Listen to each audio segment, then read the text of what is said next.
In today's video, I'm going to teach you how to create a bracket in Google Docs with just a few simple steps. Whether you're preparing a document for a sports tournament or organizing your thoughts with neat sections, knowing how to insert brackets can be incredibly helpful.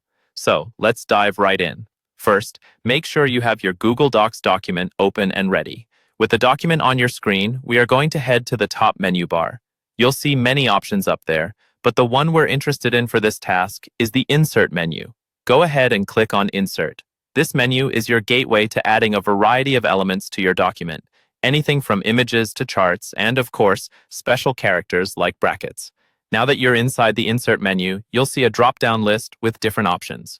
You're going to want to look for special characters. This option allows you to choose unique symbols and characters that you might not find on your standard keyboard.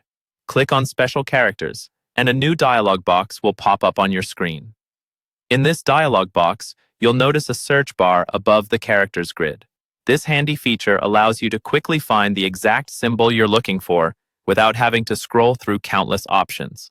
So, click into the search bar and go ahead and type the word bracket. Once you've entered that keyword, press Enter on your keyboard and you'll see a range of bracket styles appear. Now it's all about selecting the specific bracket you wish to insert. You'll see various types of brackets displayed, including curly brackets, square brackets, and more. Take a moment to scan through these options and decide which bracket fits your needs, whether it's an opening bracket like a curly brace or a closing one like all. When you've made your decision, simply click on the bracket and it will be inserted directly into your document. And there you have it. With these quick steps, you can easily add brackets to your Google Docs. This little trick is perfect for creating cleaner, more organized documents, whether you're drafting mathematical formulas, compiling lists, or setting up structures for various projects.